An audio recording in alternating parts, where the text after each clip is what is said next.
You are listening to Grim and Stone, the Mountain Perspective. This podcast may contain objectionable language. Welcome to Grim and Stone, the Mountain Perspective. This is our take on what's happening in the world.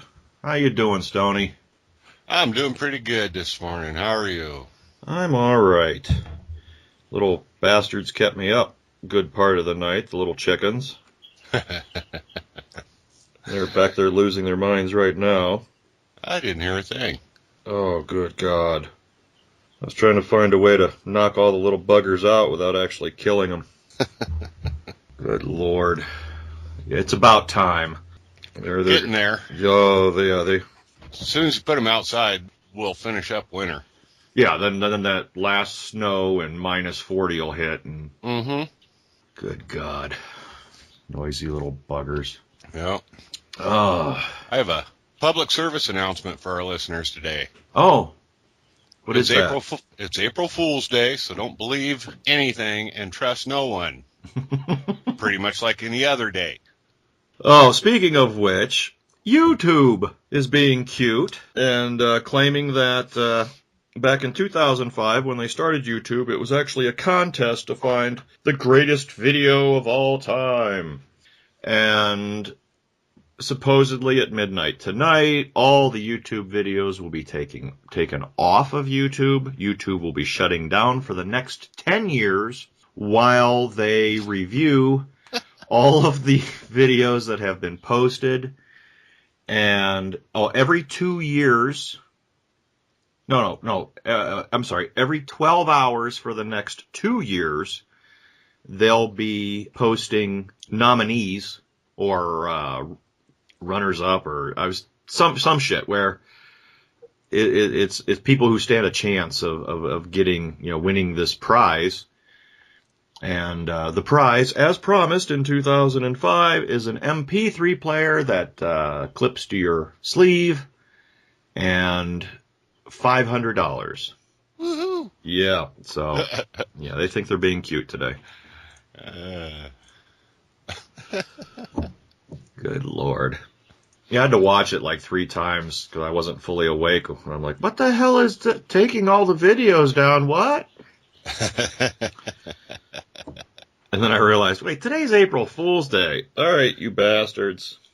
The comments are hilarious. People panicking. Oh, they're freaking out. They're oh my God, they're shutting down YouTube. Oh, and I'm like, and then every 20th comment is somebody going, it's obviously an April Fool's joke, and people are ignoring that, and they're having too much fun freaking out. So what are you going to do at midnight when they pull the plug? If they pull the plug, I'll be pissed, and they're morons if they do. But yeah, it'd be a good joke if they pulled the plug for a couple hours, though. Oh hell, just pull it for like 5 minutes.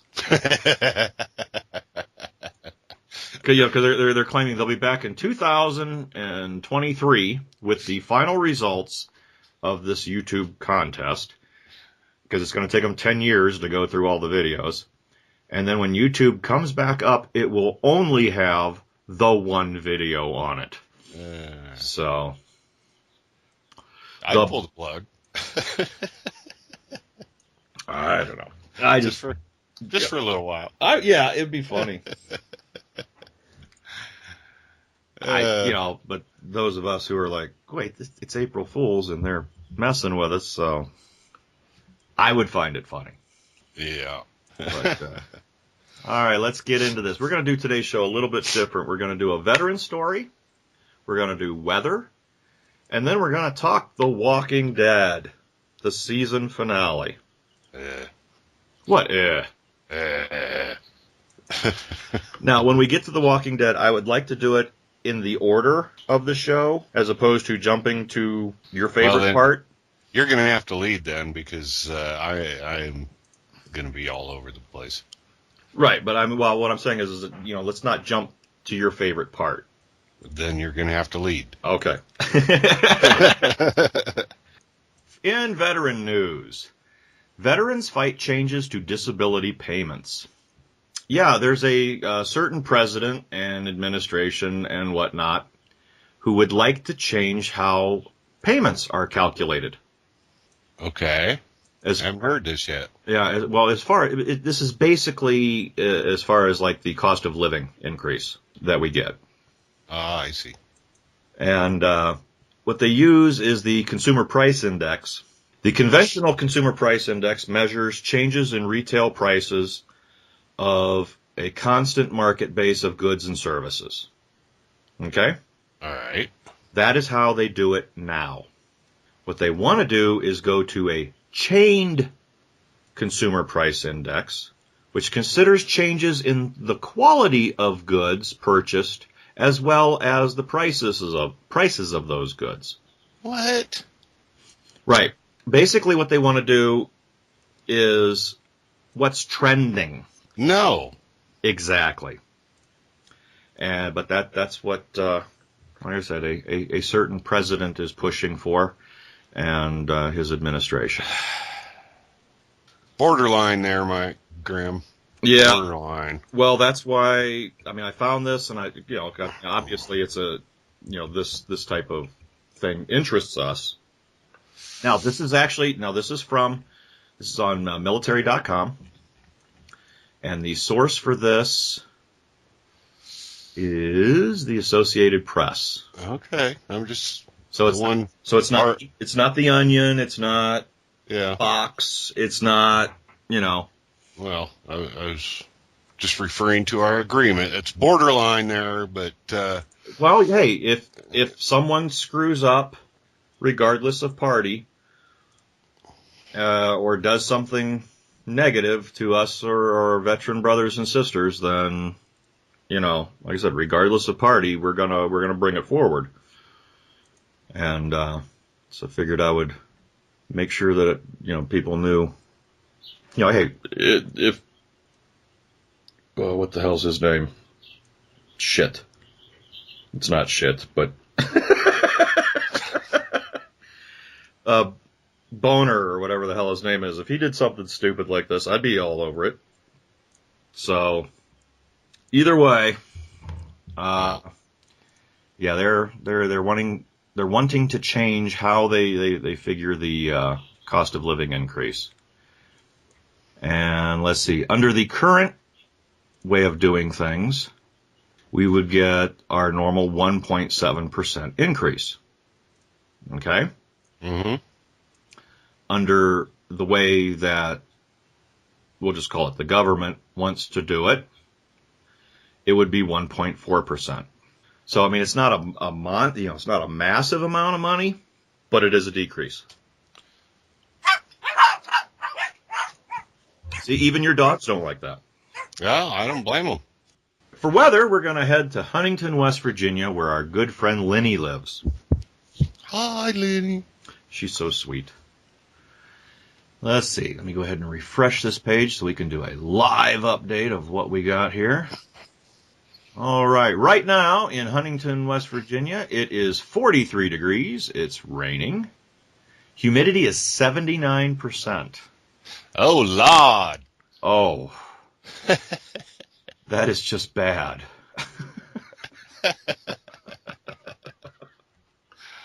Oh, no.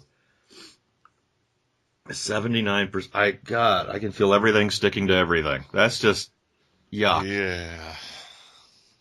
That's no good. Let's see. No. Rain showers ending around 1 p.m. Variable clouds. Yeah, it's just all kinds of yuck over there right now. We'll have none of that.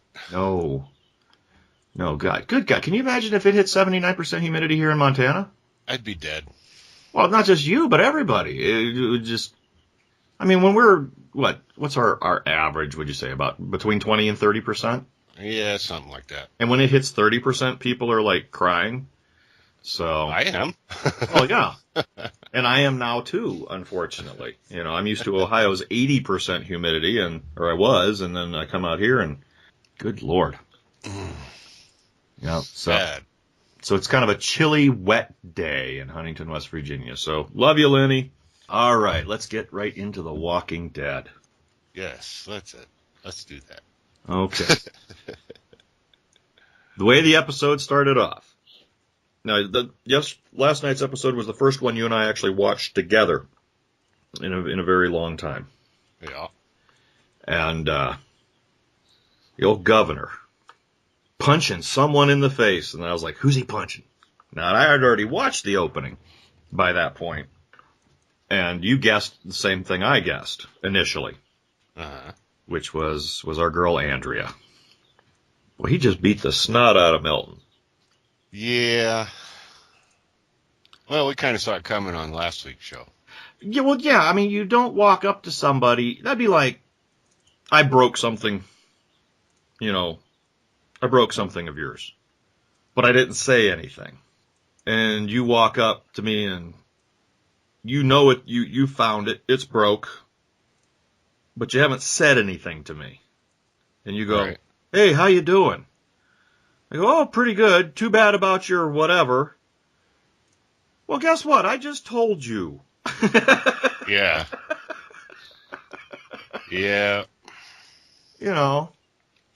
Because that was, I should have no reason to know that such and such was messed up. Unless I knew about it. And the only way I would know about it is if I did it. So yeah, Milton screwed the pooch on that one, and then ends up getting stuffed into that room with Andrea. And then screws up the kill on the friggin' governor. I think the governor saw it coming.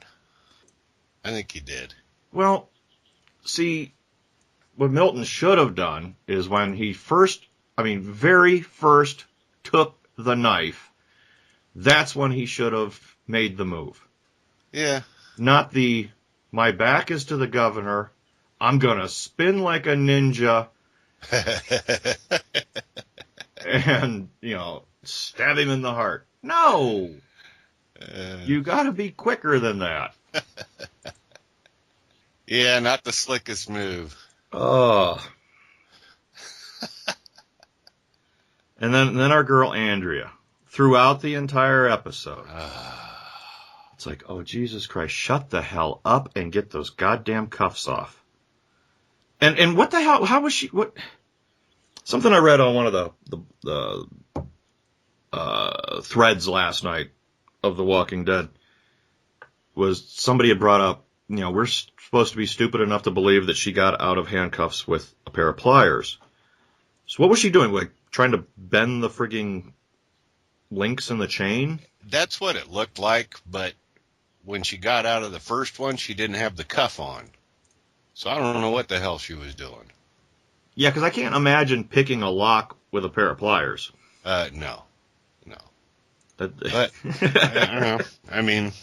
But, yeah, But like I said last night, she was never known for her great decision-making skills. And, she's going to sit and talk to Milton while he's dying and getting ready to turn. Yep. No, Kate, I can understand wanting to talk to him and try to keep him mentally alert and alive as long as possible. I got that. But apparently our girl Andrea couldn't multitask for shit, which meant trying to take off cuffs and talking at the same time. Just,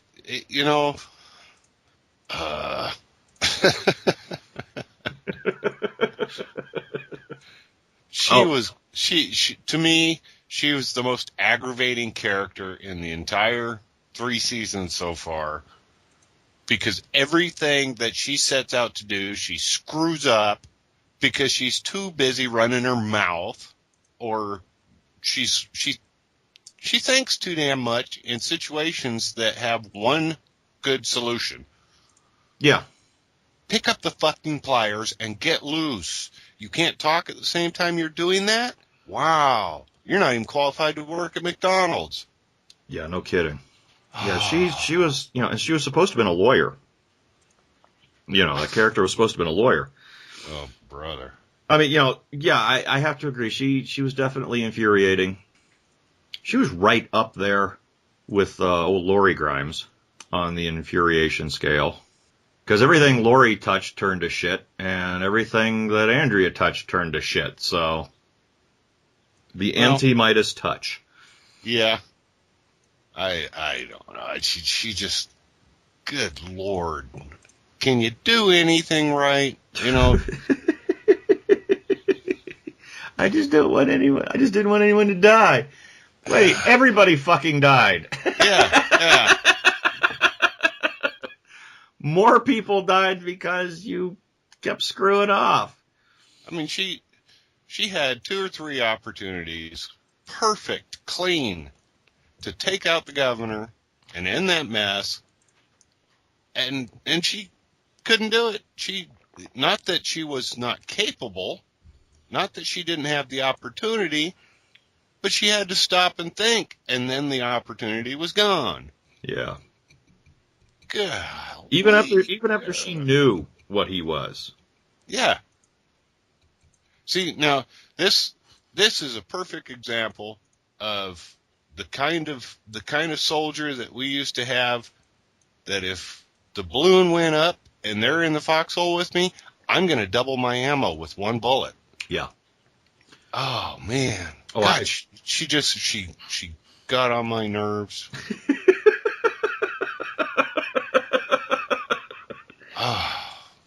A passionate Stoney speaks. Brr. But and then let's go to one of your first favorite part, where and that I'm being facetious when I say that. When the governor and his people show up, and they work their way into the tombs, and the whole time you and I are like, someone's going to lock the door. Someone's going to lock the door. No one locked the goddamn door. Yeah. What the fuck kind of plan is this? Let them get in, find nobody home, and then attack them when they come out? Yeah. Yeah. If anything, if your plan is to let them get in and leave, let them friggin' leave and let them think let them think that you're gone. Exactly. You don't set up it was a shitty ambush at best. Yep. It was a tactically unsound episode. Very. Very. I mean, because personally, fire their military advisor. Oh, no kidding. First thing I would have let them get in as far as they did, and then have old Glenn and Maggie in their stormtrooper outfits sneak in behind and lock the friggin' door. Yeah. Daryl would have done it. Yeah. Lock the door to the tombs, and then have those people that were outside the fence, have them come in, clean out the friggin' yard, like you and I were talking. Yep. Secure the vehicles. You said, put one of the people on the 50 in case they somehow make it out. Yep. And leave those bastards to die in the friggin' tombs. Yep. Because they'd get overrun.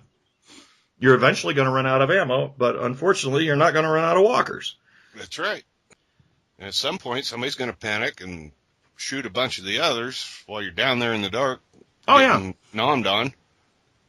I mean, because when those flashbangs went off and the siren went off, I was like, oh, this is it. They did it. They got them trapped, and it's awesome. And they got away. That was a piss poor plan. All right, our boy Carl. Oh, yeah. When he shoots that kid. Hmm. Now, he told the kid, put the gun down. Well, I'm kind of on the fence with that.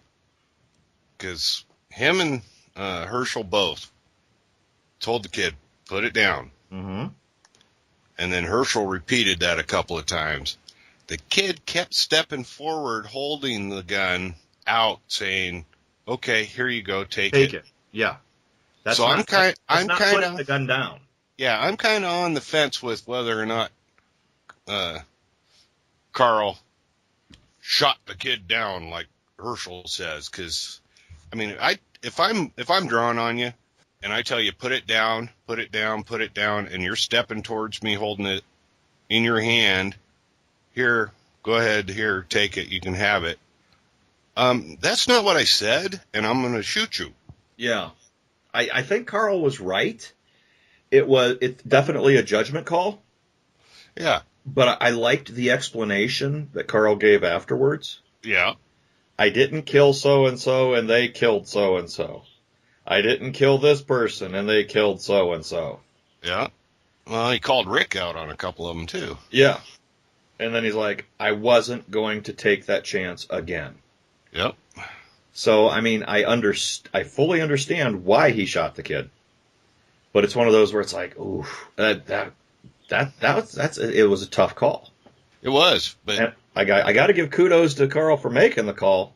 Right or wrong, he's not feeling any guilt over it. no, absolutely. I think we agreed that he's gone. He's gone native. He's assimilated himself into this brave new world with zombies to the point where it is what it is. It's survival. Now, what was that you called him? Oh, disassociative. No. The title. I remember what it was. I just want to give you the chance to say it. Since I don't remember what. Governor Jr. Oh yeah, Governor Jr. Yeah, Because he's kind kill or be killed. Yeah, kill or be killed. He's kind of got the same mentality, but you can't blame him. No, he's been from a young boy to where he is now. He's been involved in this for 3 years, where you got the zombies, and then you got the assholes out there running around that want what you have so they can survive. Yeah. And to him, this is normal. This is life. Yep. If we were in that situation, we would probably have the same philosophy. Yeah. I think veterans would end up like grouping together, forming our own little compounds. Probably. I know if this shit was to hit, might want to head south a little bit down to Sula. Because you know as well as I do, that's a goddamn arsenal down there. Yeah. Yep. But the show would be a lot different if they were all vets. Yeah, well, that's true too. For one thing, that prison would be secured. Definitely.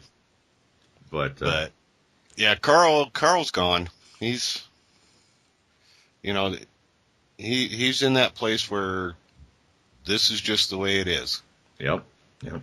And then after that, we have the governor completely frigging losing it. Yeah.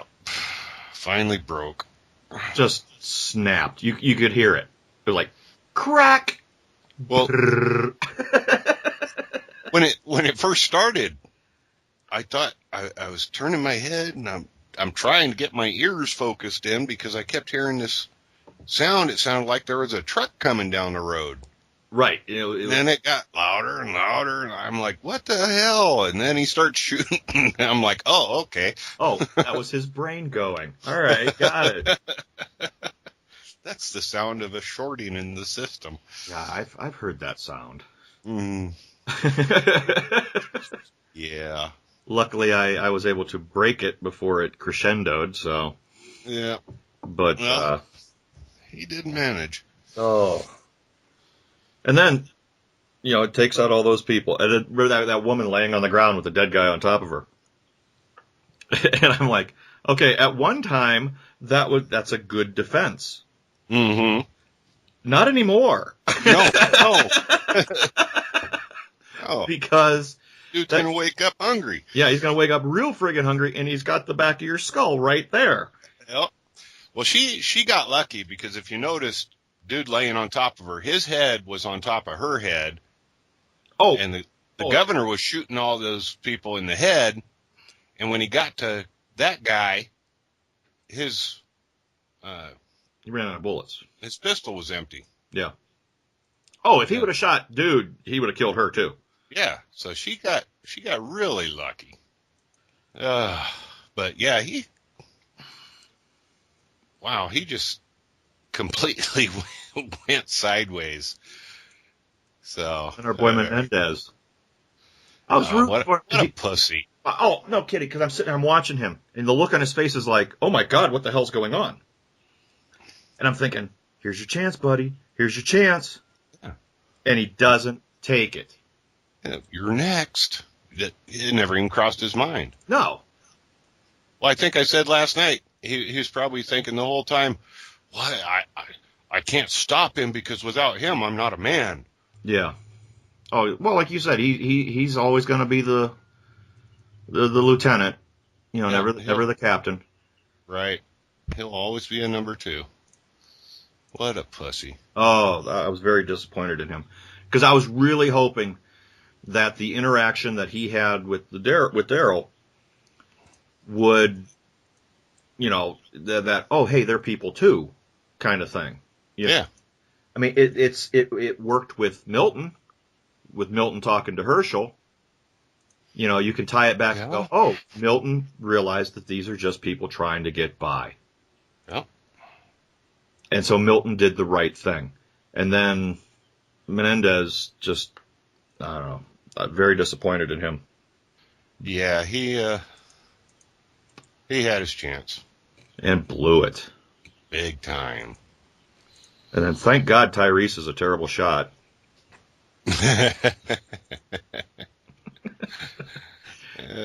They're in the scope, so I must be able to shoot them. Oh, I shot 3 feet to his left because that's where the crosshairs are. Non-shooting bitch. And get off my range. Oh, no kidding.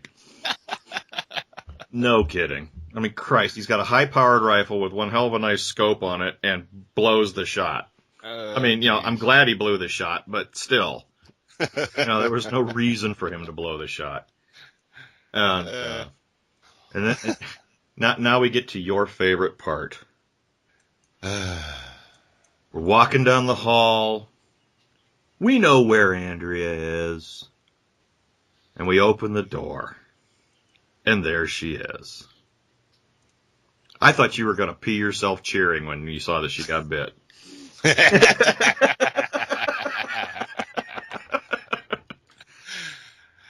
Because through the whole episode we're talking about the Andrea problem. Dude, I've been married and divorced twice. I couldn't handle it anymore. Oh. She had to go. The Andrea problem. That idiot. She's so... Oh. On the threads, it's funny. People are like, oh, she died such a horrible way. Oh. No, she finally pulled it together and did the honorable thing and friggin' shot herself in the dome. Yep. But, yep. Good Lord. I remember that. Open up the door and we see Milton laying over there with top of his head poked out.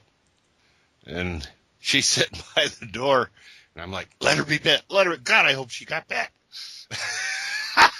And there she is. Still, woo-hoo! Well, she's still alive, and you're like, oh, ah! And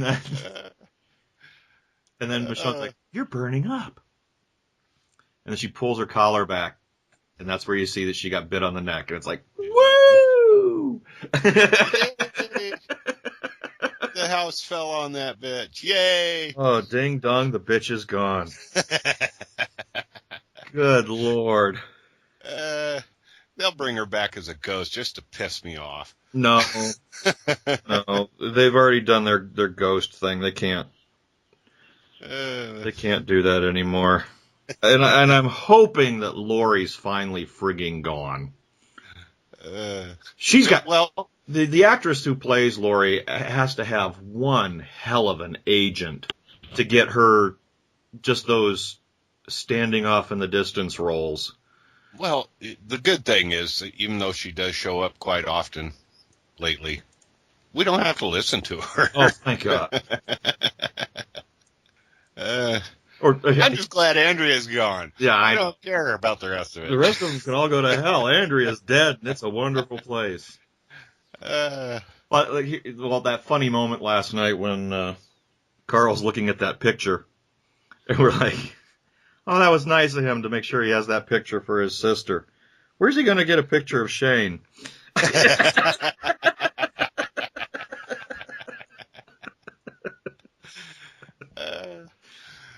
Oh man.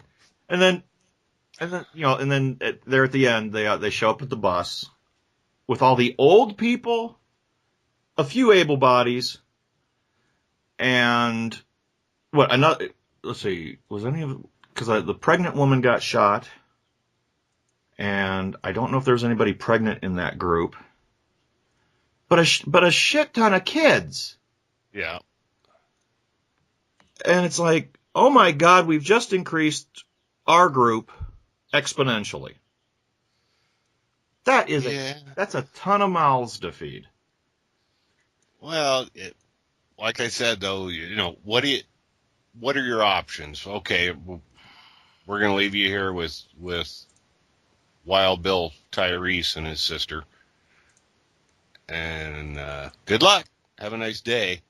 You're going to leave all those old people and children just sitting there in Woodbury to fend for themselves? I mean, no, you don't. But still, I mean, I hope like hell they go and raid the shit out of Woodbury for weapons, vehicles, and food.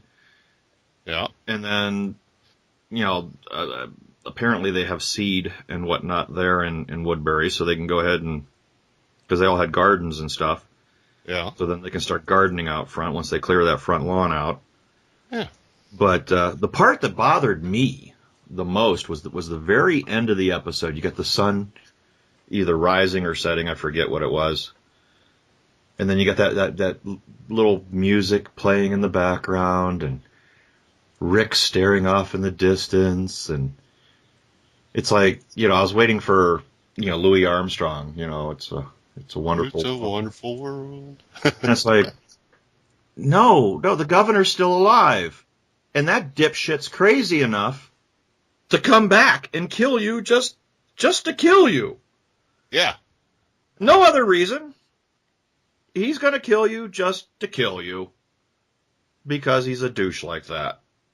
Yep. And now we got to wait. Now we got to wait till next fall to find out what the hell happened.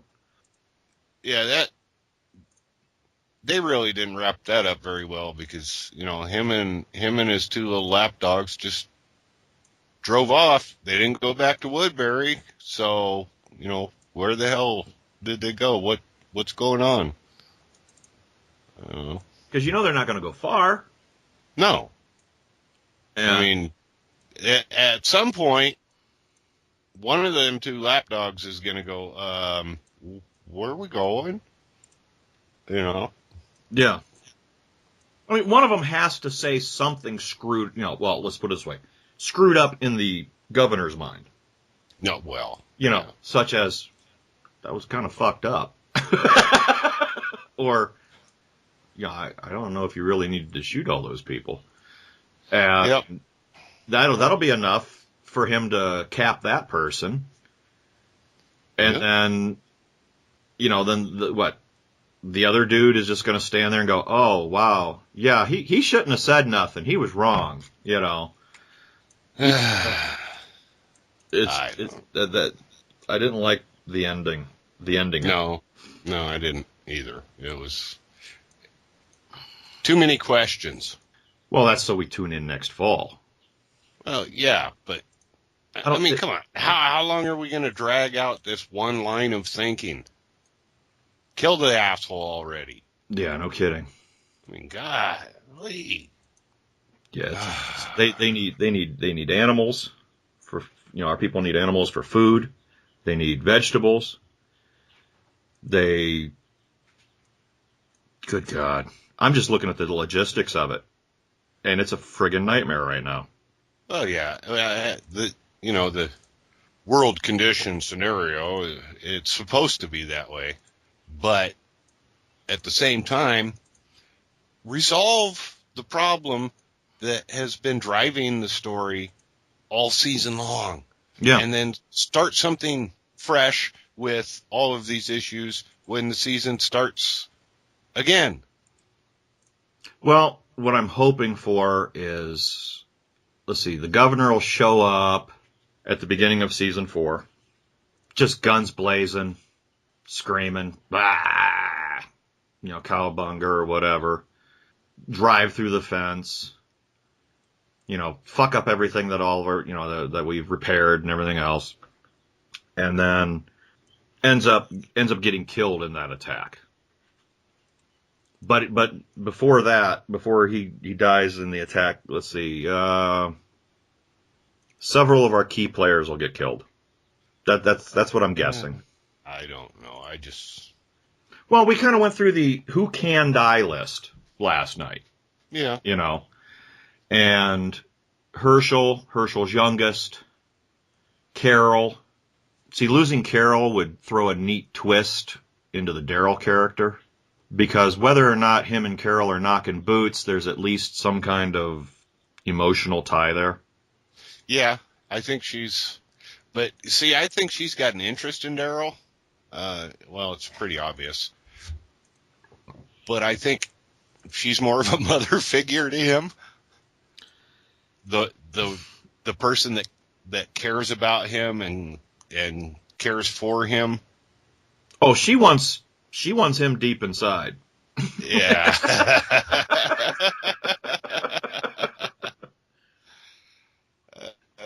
You sick bastard.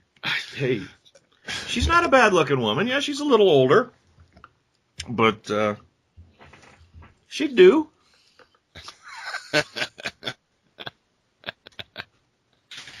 Yeah.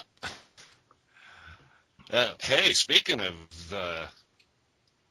knocking boots and getting deep inside, what about that? What about that little eyeball moment we caught between Rick and Michonne? That was interesting. I think you called it on that one. I think we're going to see a little love interest there built. Yeah, I think so. I mean, because he's crazy, but he's getting a grip on it. And she's grateful that he did not turn her over to the governor. Yeah. And she was giving him the eye, though. I mean, I've gotten laid for taking somebody out to a dinner and movie. I can't imagine how much punani I'd get for not killing somebody. And it's not like she has a lot of options. But, yeah. I mean, what's she going to do, hook up with Carl?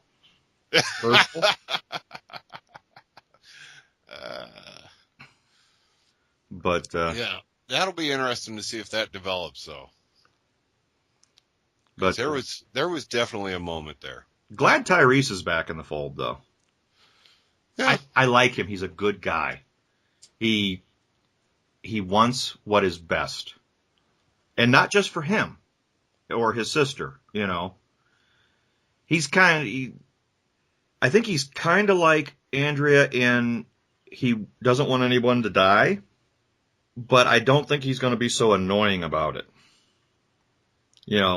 If push comes to shove, he will shoot somebody. Or, well, let's put it like in Tyrese's case, he will attempt to shoot somebody. And he'll shoot at them. He'll shoot at them and give them a nice warning shot. Yeah. But he'll at least pull the friggin' trigger, whereas Andrea was, oh, but I can't do it because, well, he's sleeping and I just don't want anyone else to die. Well, you don't want anyone else to die, you need to kill him.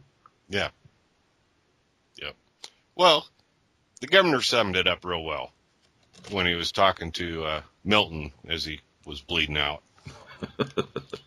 In this world, meaning the zombie world, you kill or die, or you die and kill. That's what it was. Yeah. Yeah.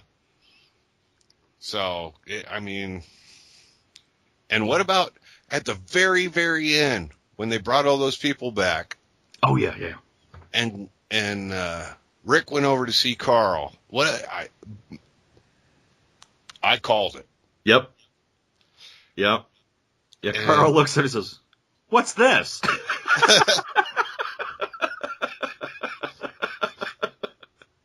Yeah. What's this? They'll be joining us. And Carl's like, you just see it in his face. You're fucking kidding me, right? Yeah.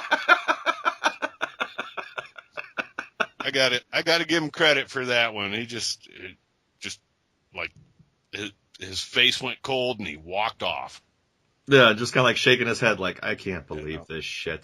But I saw it as soon as they started coming off the bus and Rick started heading for him. I was thinking to myself, I think I might have said it out loud. Carl looking at Rick going, "What the fuck, Dad?" Oh yeah, you called it as we saw the bus coming up the road. We all knew who was in the bus. Yeah. And you're like, Carl's not gonna like this. I see some serious issues between Carl and Rick in season 4. Well, Carl's balls have dropped. Oh yeah, and they're bigger than Rick's. Yeah, he's a friggin' man now at what would we guess? 12. 12, 13, somewhere in it. Yeah, well, he hadn't hit puberty yet because he hasn't started eyeballing little blonde chickie. Oh, I think he started eyeballing her, but that's about it. It's like, she smells good. I like that. Don't know what I'm going to do with it, but I like that. Yeah, I see some serious tension between Rick and Carl coming up. Oh. Carl already told Rick, you shouldn't be in charge anymore. Exactly.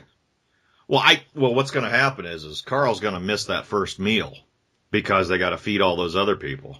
Yeah. And he's going to be like, this is bullshit. Governor Jr. I'm out there trying to defend this place. I'm hunting. I'm killing people. I'm killing zombies. And I got to go friggin' hungry to feed these people? Yeah, that ain't going to go over so well. No. Altruism only goes so far. These people are going to have to pull their own friggin' weight. Yeah. Some way or another. But we did agree that the prison is a much more defensible position than Woodbury. Yep. So it was wise to bring everybody back to the prison as opposed to trying to take over Woodbury. Yeah, they just need to get it sealed up and cleaned out. Yep, and they need to do raids on Woodbury and clean that out because, the governor knows Woodbury inside and out. So you can't use Woodbury as a stronghold because dude knows all the ins and outs of that place. Right. He knows where all the weapons are. He knows where all the ammo is. He knows where all the food is. He knows where all the vehicles are, which tells me that he, if he's smart, is going to go back to Woodbury eventually and take what he needs. Probably. I would. I'd sneak in, grab my shit, and then, get the hell out. Go somewhere else. Because even the governor knows he can't stay there. Yeah. That town's dead. Yep. Well, there's another good reason to seal up that prison. Fix that back fence and clean the tombs out. Or, even leave the tombs full of zombies, but lock it down. But they got to fix that back fence because I can see now the governor gearing up and then taking his 2 lapdogs and trying to sneak in through the tombs. Yep. Oh, exactly. I don't know. We'll have to wait and see. Yep, exactly. I guess for the next several months, we're just going to have to talk about reruns of Gilligan's Island. Something like that. Yeah, there's a hole in my life now with this damn show season ending. It's like winter all over again. Damn it. All right, buddy. I think that about does it. Yeah. So I think we've covered that whole episode pretty in depth. So, all right. Well, I will talk to you soon. You got anything you want to? No, we got nothing. All right. I got nothing. I need coffee. Fair enough. So I will talk to you soon, and the rest of you we will talk to on Thursday. And again, hi, Lenny. Hello. Goodbye. So, all right, you folks have a good week, and we will talk to you on Thursday. Keep your powder dry.